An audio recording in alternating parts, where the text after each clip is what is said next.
नमस्कार दोस्तों, स्वागत है आपका मेरे चैनल राधा की आवाज़ में। चैनल पर नए हैं तो लाइक सब्सक्राइब ज़रूर करें। उसका नाम राज था। वह मेरे ऑफिस में 3rd ग्रेड वर्कर के रूप में काम करता था। मैं हाल ही में ऑफिस की पोस्ट पर प्रमोट होकर यहाँ आई थी। मेरा नाम नेहा है। मैंने इस ऑफिस में कुछ दिन पहले ही ज्वाइन किया था। राज बहुत मेहनती और समझदार था और मुझे दीदी कहकर बुलाता था। उसकी यह आदत मुझे बहुत अच्छी लगती थी। हालांकि एक दिन मेरे जूनियर विक्रम ने उसे डांटते हुए कहा, नेहा मैम हैं, उन्हें दीदी मत कहो।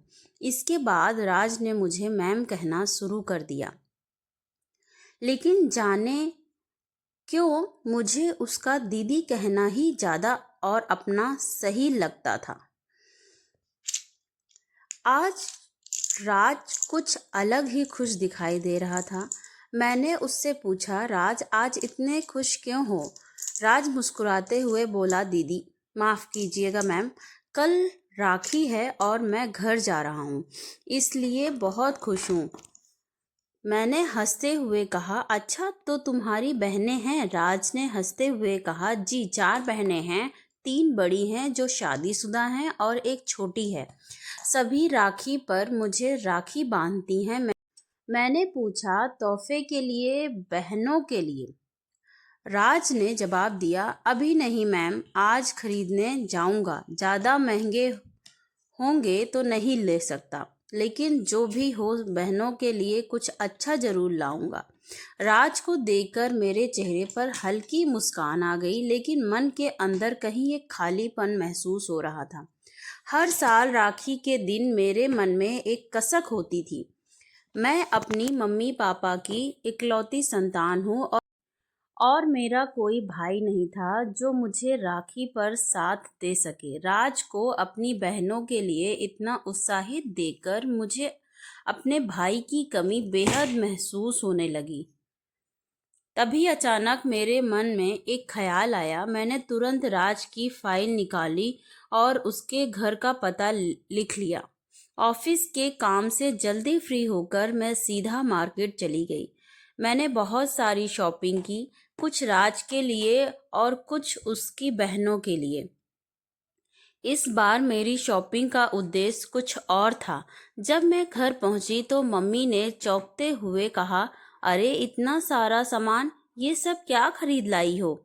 मैंने हंसते हुए कहा, मम्मी राखी की तैयारी कर रही हूँ। मम्मी ने हैरानी से मेरा चेहरा देखा, क्योंकि हर साल राखी पर मैं उदास रहती थी और आज इतनी उत्साहित और खुश क्यों थी। फिर मैंने मम्मी को अपने प्लान के बारे में बताया और पापा से भी इस बारे में चर्चा की। उन्हें भी मेरी योजना बहुत अच्छी लगी और उन्होंने तुरंत हामी भर दी। राखी के दिन मैं बहुत जल्दी उठी, तैयार हुई और हम सब, मैं, मम्मी, पापा, कार में बैठकर राज के घर की ओर चल पड़े। राज का घर ज़्यादा दूर नहीं था, इसलिए जल्दी पहुंच गए।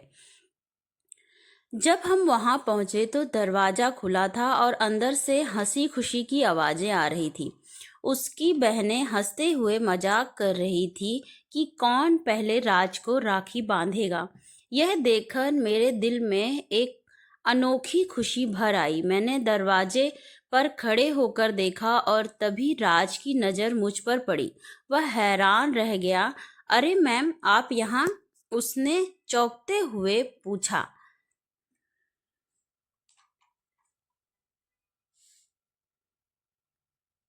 मैंने हंसते हुए कहा, अगर आप सबको मंजूर हो तो मैं भी आज तुम्हें राखी बांधना चाहती हूँ।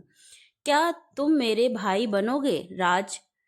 मेरी आंखें नम हो गई और राज भी भावुक हो गया।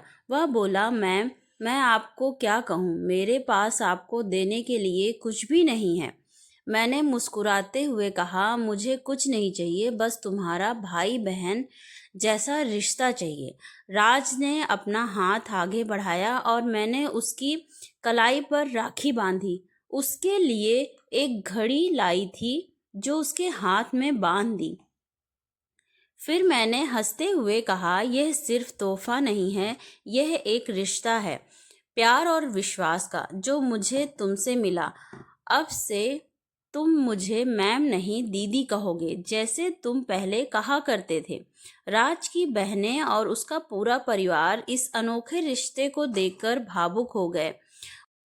उसकी आंखों में कृतज्ञता और सम्मान था और मेरे दिल में एक अजीब सा सुकून। यह रिश्ता केवल राखी तक सीमित नहीं था, बल्कि यह स्नेह, अपनापन और विश्वास का एक प्रतीक बन गया था। उस दिन मैंने यह समझा कि रिश्ते केवल खून से नहीं बनते, बल्कि दिल से बनते हैं। जीवन में जब सही वक्त पर सही लोग मिलते हैं तो रिश्तों का एक अनूठा रूप बनता है। मैंने हमेशा से सोचा था कि एक भाई का साथ मुझे नहीं मिलेगा, लेकिन उस दिन मुझे राज में वो भाई मिल गया जिसकी मुझे हमेशा से तलाश थी। शिक्षा। यह कहानी हमें सिखाती है कि अपनापन और प्रेम की ही सच्चे रिश्तों की नींव होते हैं और हमें इन्हें सहेज कर रखना चाहिए। धन्यवाद दोस्तों, ये छोटी सी प्रेरणादायक स्टोरी आप लोगों को कैसी लगी कमेंट करके ज़रूर बताएं। Thank you so much for watching. Please like and subscribe to my channel.